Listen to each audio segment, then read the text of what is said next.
오늘 하나님의 말씀은 사무엘하 12장 9절로 15절까지의 말씀을 보겠습니다. 제가 가지고 있는 성경 480면에 있습니다. 9절부터 15절까지 한 목소리로 합독합니다. 그러한데 어찌하여 내가 여호와의 말씀을 업신여기고 나 보기에 악을 행하였느냐. 내가 칼로 햇사람 우리아를 치되 암몬 자손의 칼로 죽이고 그의 아내를 빼앗아 내 아내로 삼았도다. 이제 내가 나를 업신여기고 햇사람 우리아의 아내를 빼앗아 내 아내로 삼았은즉 칼이 내 집에서 영원토록 떠나지 아니하리라 하셨고, 여호와께서 또 이와 같이 이르시기를 보라, 내가 너와 내 집에 재앙을 일으키고 내가 내 눈앞에서 내 아내를 빼앗아 내 이웃들에게 주리니 그 사람들이 내 아내들과 더불어 백주에 동침하리라. 너는 은밀히 행하였으나 나는 온 이스라엘 앞에서 백주의 일을 행하리라 하셨나이다 하니, 다윗이 나단에게 이르되 내가 여호와께 죄를 범하였노라 하매, 나단이 다윗에게 말하되 여호와께서도 당신의 죄를 사하셨나니 당신이 죽지 아니하려니와 이 일로 말미암아 여호와의 원수가 크게 비방할 거리를 얻게 하였으니 당신이 낳은 아이가 반드시 죽으리다 하고 나단이 자기 집으로 돌아가니라. 아멘.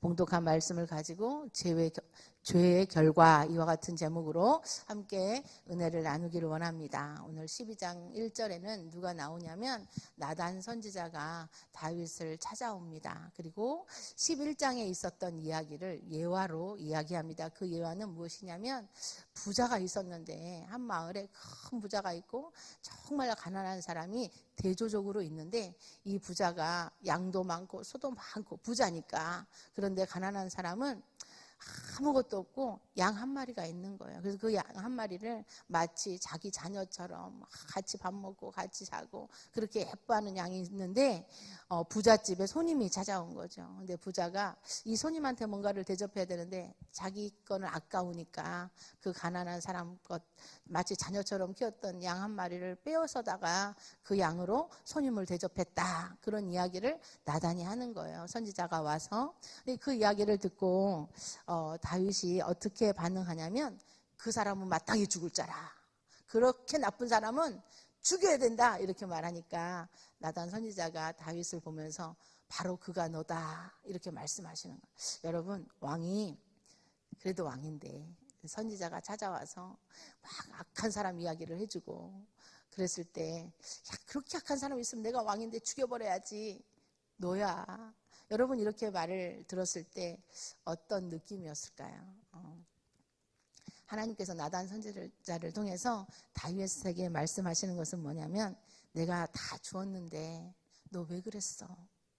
내가 너한테 다 줬잖아. 이스라엘도 다 주고, 내가 사울에게 주었던 거 다 빼앗아서 다 너한테 줬잖아. 네가 부족하다고 그랬으면 내가 더 줬을 거야.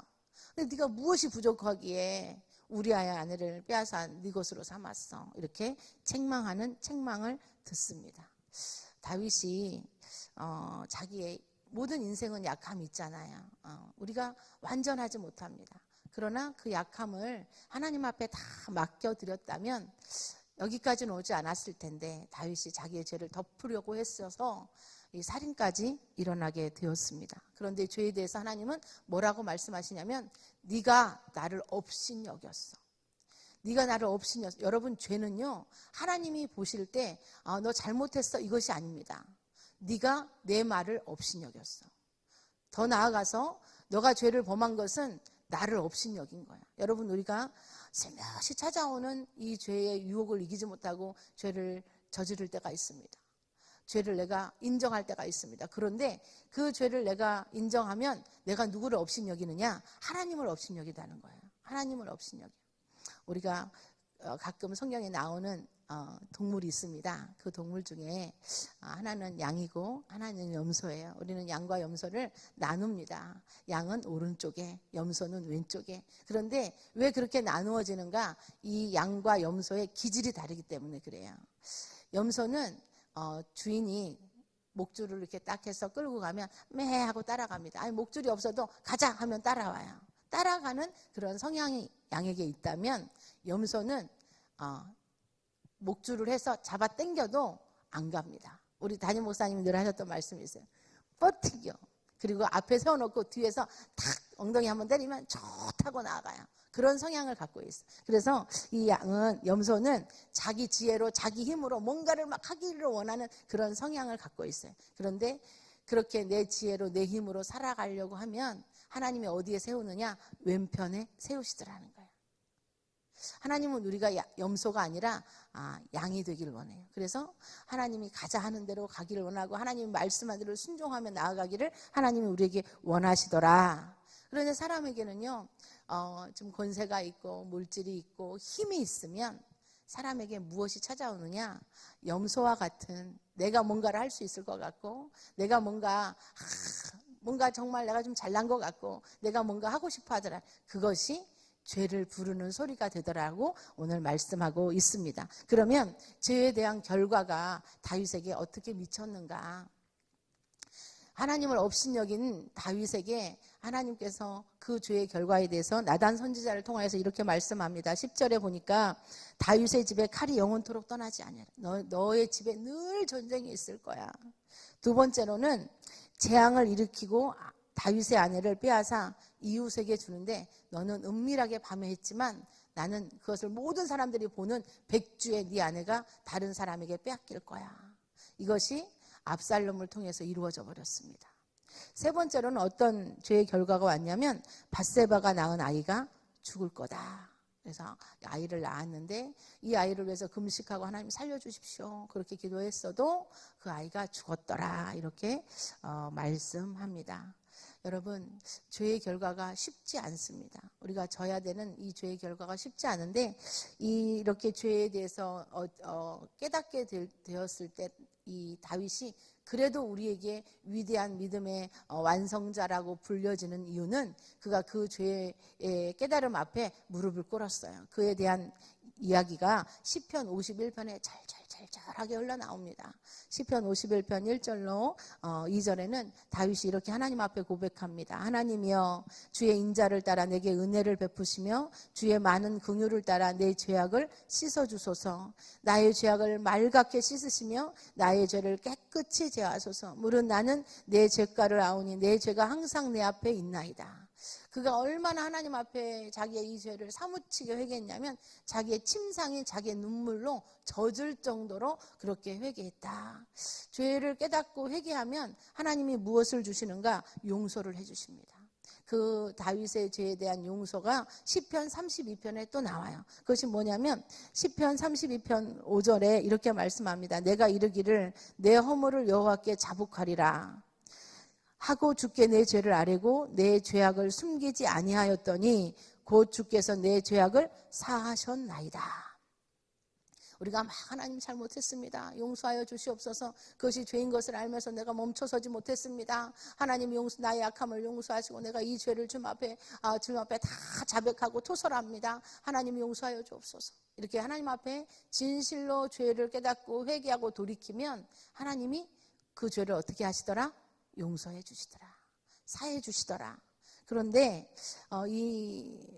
시편 32편 10절에도 이렇게 말씀합니다. 여호와를 신뢰하는 자에게는 하나님의 인자하심이 두루리로다. 하나님의 인자하심이 둘러서 우리 마음에 있었던 두려움과 이 죄로 인하여서 얽매였던 무거운 짐이 벗겨짐으로 우리의 마음의 평안과 다시금 기쁨을 찾게 되는데 그것으로 끝나는 것이 아니라 죄의 결과가 있다라는 거예요.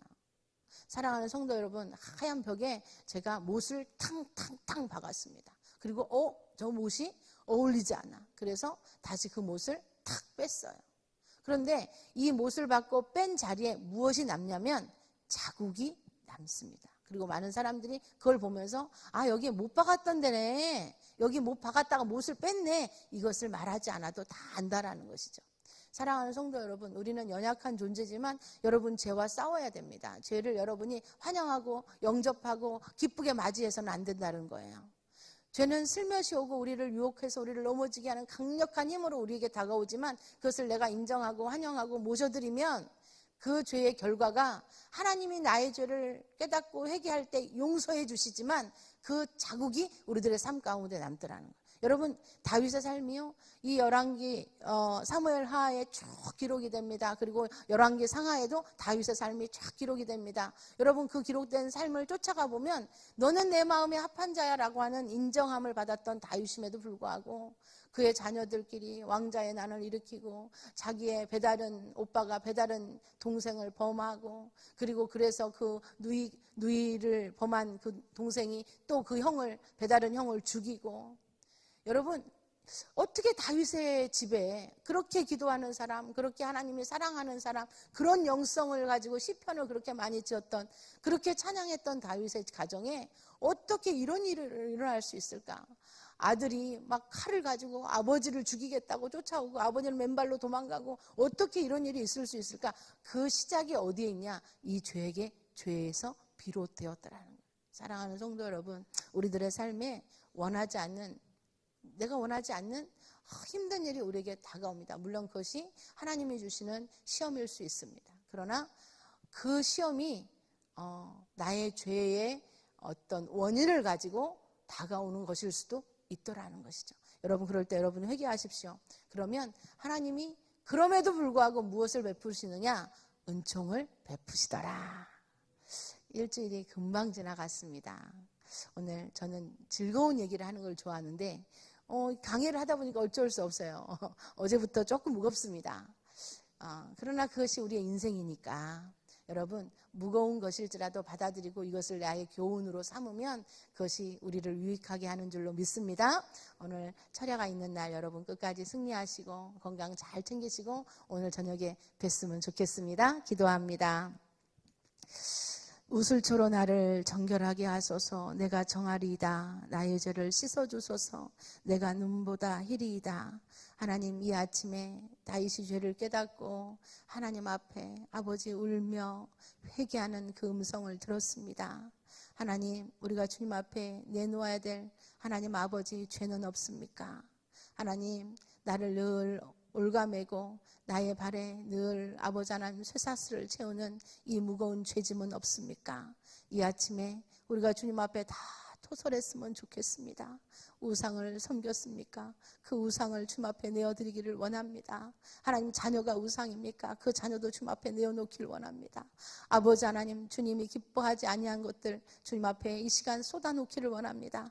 하나님, 저들이 회개할 때 들으시고 응답하시고 용서해 주시고 하나님의 인자로 저들을 둘러주셔서 하나님 이 시간 자유케 되어지는 시간이 되게 도와주시고 오늘 하루의 삶에 아버지 기쁜 찬양이 저들의 심령 가운데 가득할 수 있도록 축복하여 주옵소서. 예수님의 이름으로 기도드리옵나이다. 아멘.